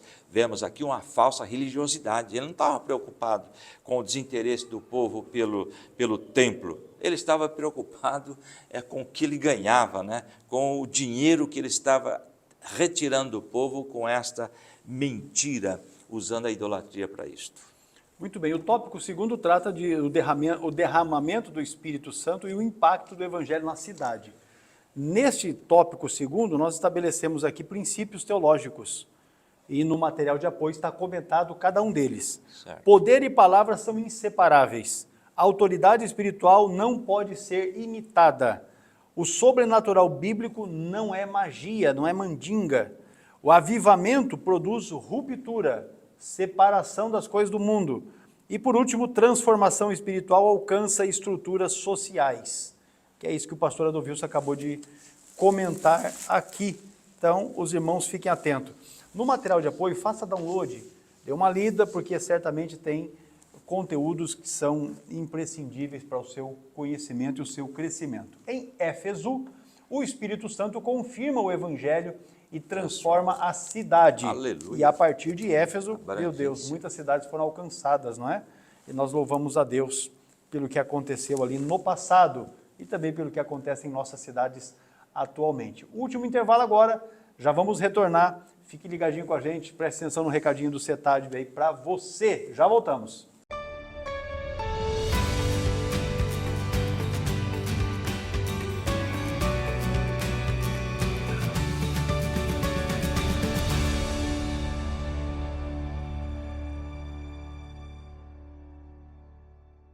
E você que deseja implantar uma extensão do CETAD e o núcleo na igreja, você pode receber gratuitamente um kit para tal. Nesse kit nós temos marcadores de página para os livros e para as bíblias dos nossos irmãos, panfletos para divulgação e inscrição daqueles que estarão estudando, um catálogo com as informações completas de cada um dos cursos que a escola oferece e também cartazes que você pode utilizar na divulgação, afixando no edital da sua igreja. Todo este material está nesse kit que você recebe gratuitamente na sua cidade. Solicite o seu através da nossa central de relacionamento. Receba o seu gratuitamente.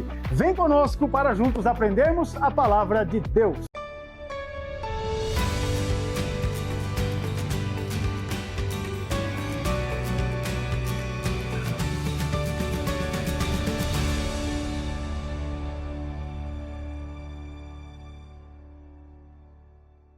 Tópico terceiro, encerrando aqui a nossa aula de hoje, a manifestação do poder de Deus entre os gentios. Pastor Adovils. Vamos lá, é o tópico 3, o subponto 1, você que está acompanhando com a sua lição passo a passo, isso é muito importante. Está aqui, um título está aqui, o impacto do derramamento do Espírito Santo em uma cidade. Veja bem a transformação que Deus faz através desse derramamento. E temos aí, veja bem, no primeiro parágrafo, na Escritura, gentios designam o povo que não pertence etnicamente a Israel. Já falamos sobre isso, o que é judeu e judeu, as outras nações são consideradas gentios. E temos um texto de Isaías 49:6, que também já lemos em aulas anteriores, né? Luz para as nações. Isaías profetizou que a missão do Messias não seria limitada apenas a Israel, mas eles seriam a luz para os gentios, estendendo a salvação até os confins da terra.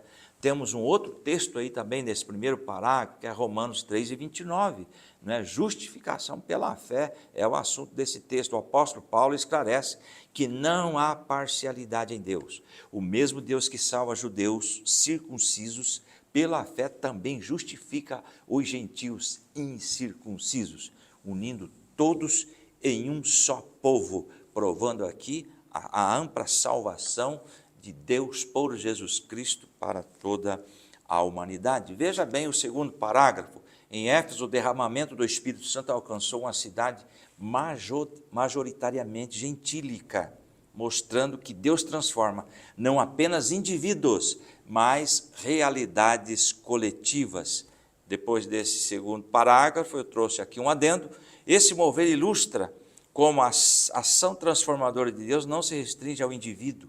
Quando a graça do Espírito age, essa reestrutura mentalidades, restaura famílias, redime a própria atmosfera cultural e estrutural da sociedade onde a igreja está inserida. O avivamento local também impulsionou uma expansão missionária que alcançou toda a província da Ásia Menor. Só relembrando aos irmãos que partiu aí de 12 pessoas que foram batizadas no Espírito Santo. Olha o terceiro parágrafo.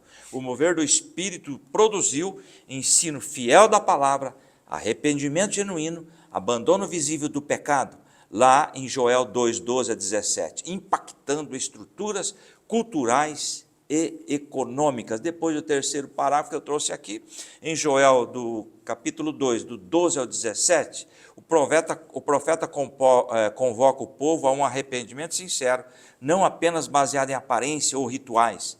Ele destaca a necessidade de uma mudança interior e de uma busca coletiva pela misericórdia de Deus diante de um juízo iminente. Foi isto que aconteceu na atuação do Espírito Santo na cidade de Éfeso.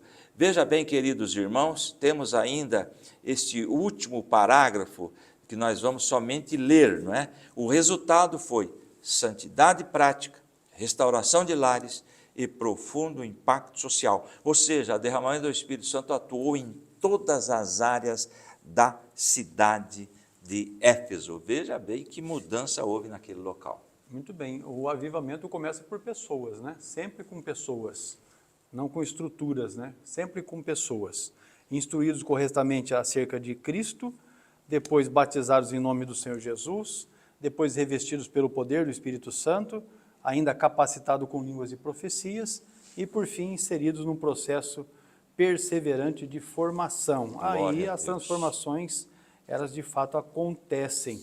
No material de apoio, eu trouxe um comentário a respeito de arrependimento com frutos visíveis, né? Arrependimento e confissão, porque é uma prática que deve estar notória no nosso meio, não é? Sem arrependimento e confissão de pecados, não há mudança de vida. A transformação coletiva aí de toda a cidade foi consequência disso.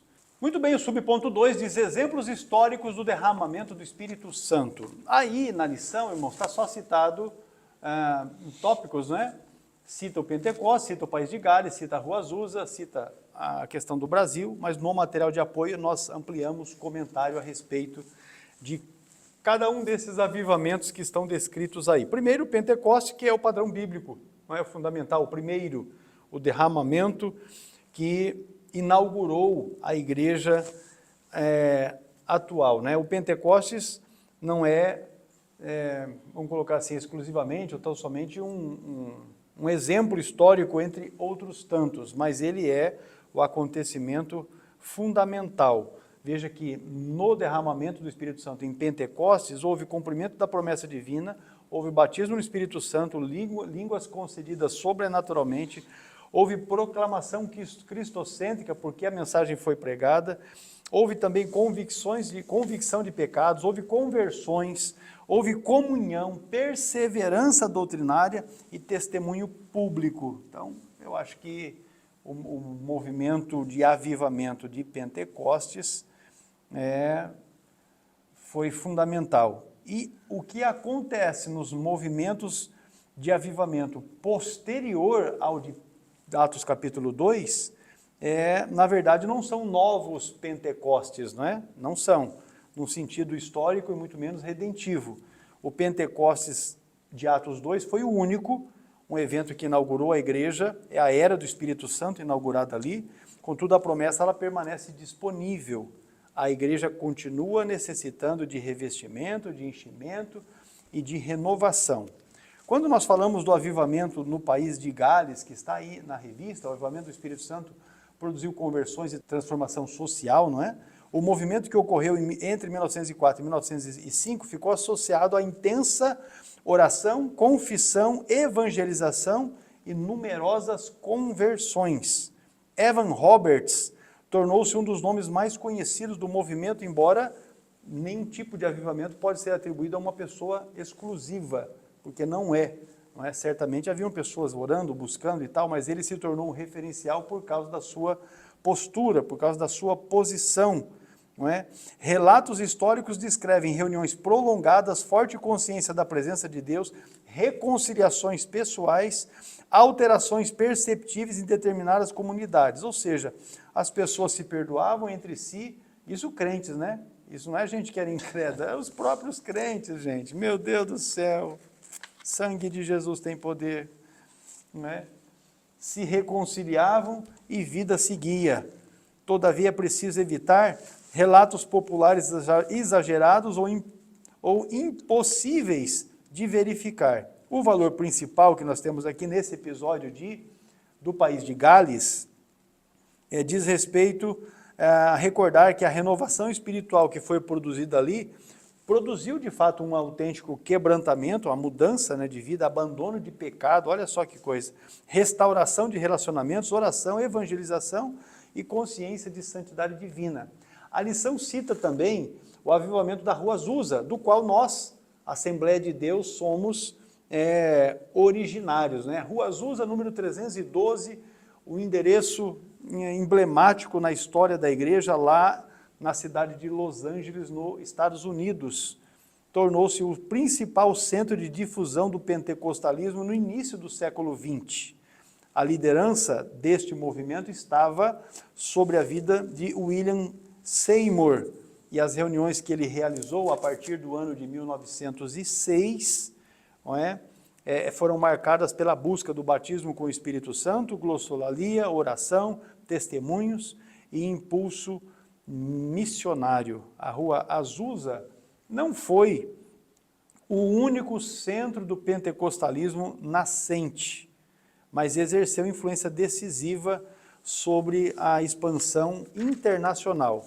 Pessoas visitavam a missão, recebiam a mensagem pentecostal e partiam para outras regiões e países.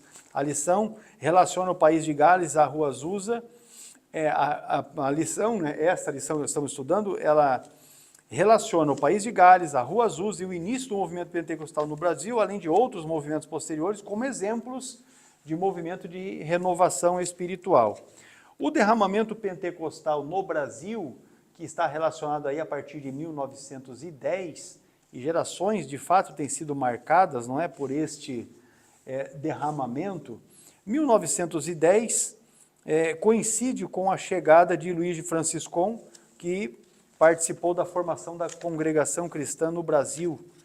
Se os irmãos não têm conhecimento, a Congregação Cristã no Brasil, ela se fundou no Paraná, não é? Aqui na cidade de Santo Antônio da Platina, pelas mãos de Luís de Franciscon. Em 1911 foi que Daniel Berg e Gunnar Wingren participaram do surgimento da obra que veio a ser a Assembleia de Deus.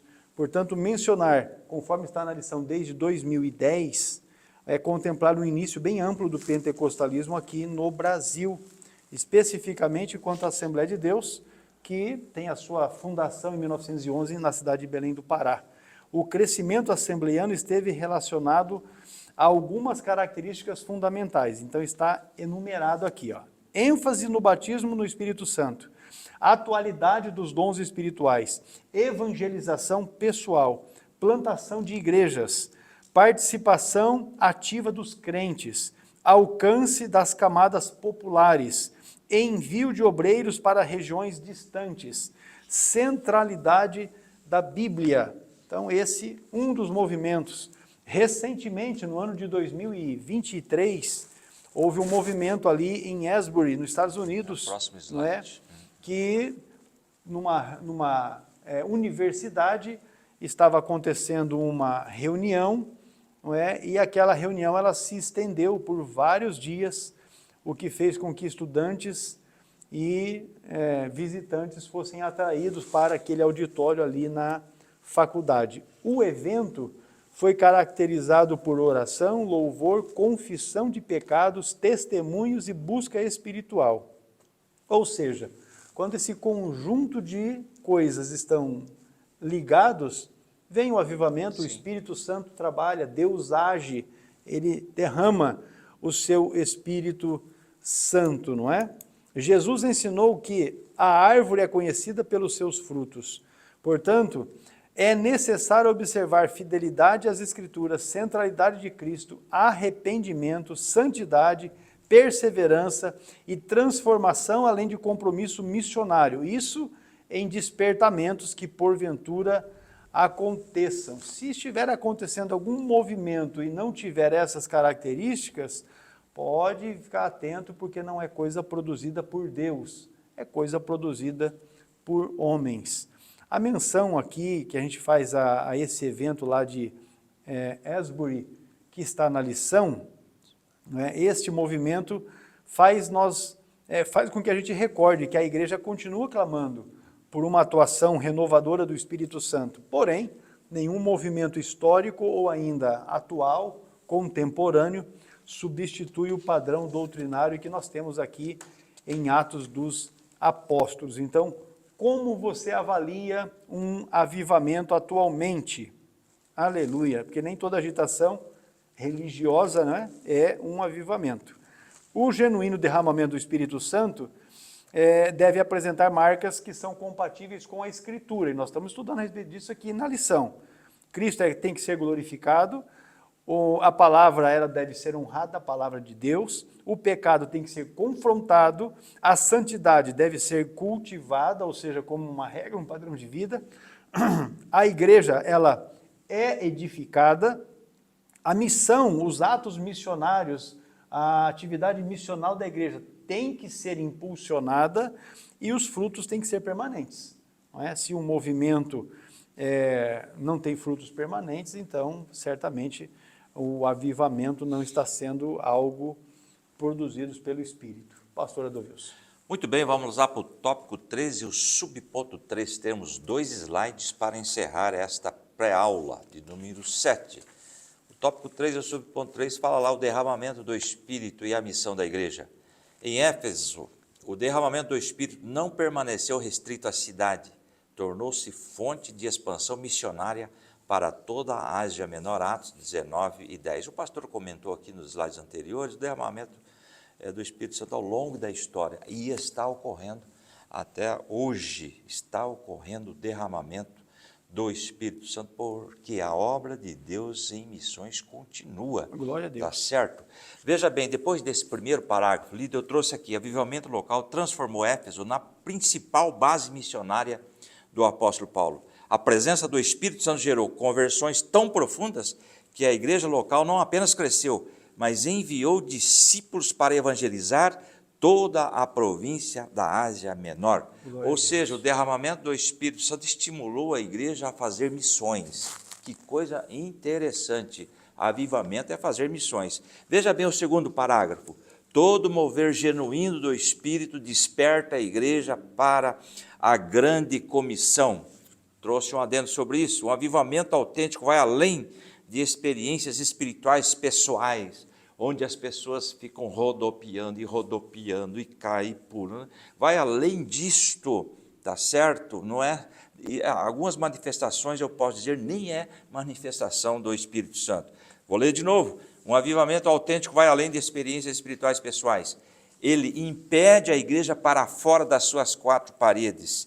E tem até um texto aí conhecidíssimo, em Mateus 28, 19 e 20, Jesus ordena que seus seguidores não sejam sedentários, mas ativos na missão. E o texto de Mateus 28, 19 e 20 diz lá, portanto, ide, o versículo 19 de Mateus 28, ide e fazei discípulo de todas as nações, batizando-os em nome do Pai, do Filho e do Espírito Santo. E o 20, ensinando-os a observar todas as coisas que vos tenho mandado, e eis que eu estou convosco todos os dias até a consumação dos séculos. Primeira coisa que eu quero mencionar, que está escrita aí, ide, o Espírito Santo quebra a inércia e a zona de conforto, o cristão se move para fora.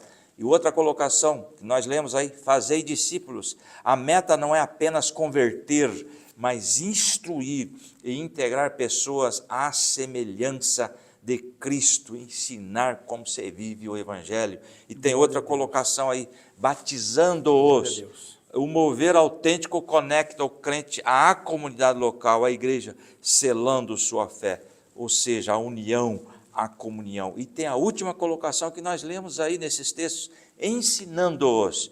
Discipulado é um processo contínuo de obediência e vivência dos mandamentos divinos. Então eu não vejo o conviver de todos esses pontos, a não ser através da igreja, e veja bem que o foco está no ensino, na união, no comprometimento, na comunhão dos convertidos, dos irmãos, tá certo? Veja bem o terceiro parágrafo, onde o Espírito é derramado, o medo cede lugar à ousadia, e os crentes tornam-se testemunhas eficazes. Claro, Atos 1:8, mas recebereis poder ao descer sobre vós o Espírito Santo, e ser-me-eis testemunha, tanto em Jerusalém, como em toda a Judéia e Samaria, e até os confins da terra. Veja bem que o que impulsiona é o recebimento de poder pela atuação do Espírito Santo. O último parágrafo, o derramamento não é um fim em si mesmo, mas um impulso missionário que gera multiplicação e plantação de novas igrejas. E o que significa isso? Dizer que o derramamento do Espírito Santo não é um fim em si mesmo significa que o batismo ou a presença do Espírito não serve apenas para experiências emocionais ou bênçãos individuais. Eles são a ferramenta capacitadora de Deus para o evangelismo, o serviço e a transformação da sociedade. O último parágrafo: assim como em Éfeso, Deus deseja usar a sua igreja hoje para transformar cidades e nações, levando o evangelho além das paredes do templo, até que Cristo seja conhecido por todos. E temos aí o texto de Marcos 16:15. E disse-lhes: ide por todo o mundo e pregai o evangelho a toda criatura. Trouxe algo interessante aqui sobre a igreja, que está aqui, não é? Usar a sua igreja para transformar cidades, está escrito aí nessa parte aí do slide. A palavra grega para igreja é ekrésia, que significa assembleia dos chamados para fora. O templo é o local de encorajamento, adoração e comunhão, mas o campo missionário é o mundo. Veio aqui à minha mente agora, através do Espírito Santo, pastor Hércules, senhores professores e alunos, uma igreja avivada é aquela que investe em missões. Ponto final. Está resolvido.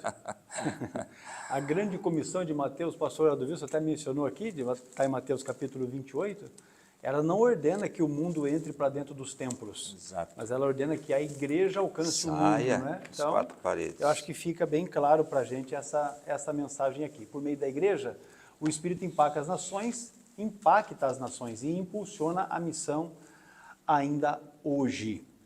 Em concluindo, meus irmãos, o derramamento do Espírito Santo em Éfeso revela que onde a palavra é ensinada com fidelidade, o Espírito Santo também atua com poder e aí provoca, né, arrependimento. E esse arrependimento produz compromisso. Deus transforma vidas, e não só vidas, mas também cidades, porque cidades são transformadas inicialmente a partir de vidas mudadas, não é? Não foi um mover superficial, mas profundamente espiritual e ético, que foi gerando, não é, os frutos duradouros que a gente pôde estudar e acompanhar aqui em Éfeso.